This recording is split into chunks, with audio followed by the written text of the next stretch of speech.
Now, do you? I know. I'm taking you to your wrestling gym later tonight. How often do you guys prepare for your matches when you're getting ready for it? I mean, because you're taking on a vampire, a werewolf, man. Obviously, you got to prep for that.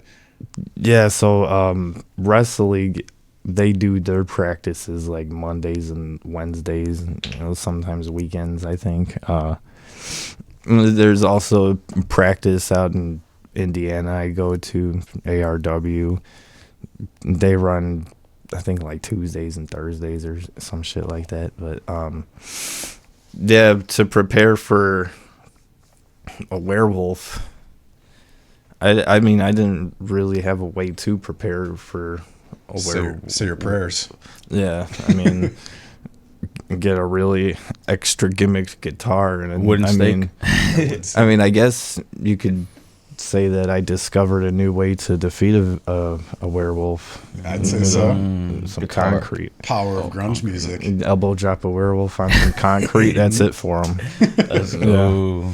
No silver bullet here. No. Straight elbows. Yep. The elbow of Stephen Flowe. Oh man! Now, what does training look like? Walk us through what an average day training at the gym looks like. So, wrestling training, you would start out, basic like stretches and shit. Do squats, depending on the day. I mean, for me, when I started, it was like in between 500, 600, 700 squats, however Warwick was feeling.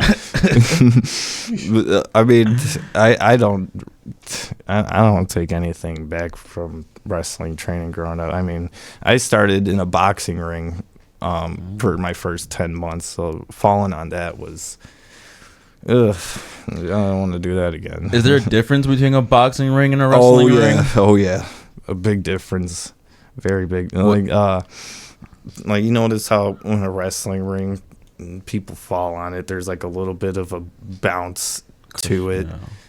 You fall on a boxing ring, you ain't gonna see that. It's just gonna be like falling on this floor right here. That makes sense. Yeah. Because you don't want to kind of like bounce around when you're boxing. You kind of want to be sturdy on the floor. Right. Yeah. And another thing too, the ropes are super loose, so I didn't really learn how to for wrestling or for boxing. For the boxing ring, the ropes are super loose. Yeah, gotcha. So when we had the boxing ring, it took forever to learn how to run the ropes, and we tried to tighten it as much as we could and shit, and always like almost falling out of the ring and shit. And for the people that don't know, what does running the ropes mean? Is that when you like lean back and shoot forward or something? Yeah, it's just like when you're running in the ring and you come off the ropes to come hit a move or to avoid a move or something, Interesting. Now, if you were to, if somebody was interested in becoming a pro wrestler, what would you encourage them to do? Should they take classes? Should they maybe learn from friends? Or, what are some of the first couple steps in order to do it? I mean, what I would tell somebody, say for example, if one of my friends wanted to get in, I would probably get them in with somebody that I'm close with either ARW in Indiana or Wrestle League in Chicago, depending on where they live, try to make as most days as I can and try to teach them myself, honestly. But I mean, for anybody because I'm not going to be able to make it to a wrestling practice all the time, but it is like, I would say you got to go get trained somewhere, like no matter where you're at in Chicago, anywhere in the country, anywhere in the world, you got to get trained somewhere. Because I mean, there is a lot of stories of people starting in places they probably shouldn't have started at, and it just goes downhill from learning bad habits. Yeah, and then they end up thinking they know it all, and then they end up opening something, and then they start teaching the bullshit that they know around, and everything just gets all fucked up. But I would say be careful with who you train with, I mean, they got to have some type of rating or something. Like there's got to be some type of review about them, or I would rather go to somebody that's a little more well known in your area. But shit, yeah, definitely work out a lot to keep yourself in shape, because I mean places like where I trained at, they're gonna bust your ass as soon as you walk in.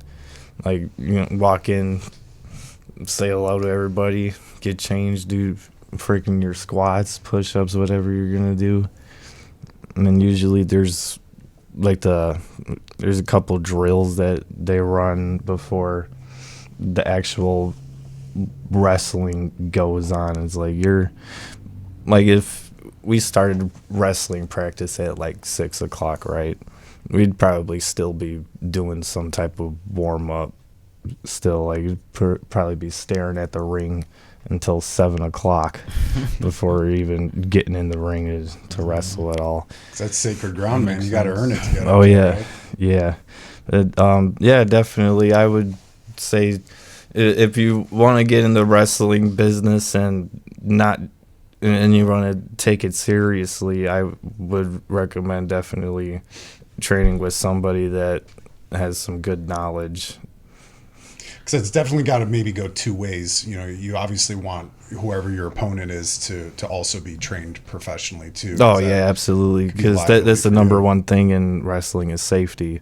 Is you never know when, like, say you get called to wrestle out in like fucking a state or area you're not from, you know, and you don't know anybody in the locker room, and they say, hey, you're gonna wrestle this guy. You're like, all right, cool. And you go with it, and like you never know, that guy might have never been in a match before. Jesus. Like he could be like it's all different ways that could work out though. It's like he could be good. He could say, "Oh, I've been here for fucking 30 years," and then still suck. Like it is. There's so much different outcomes that could happen with that.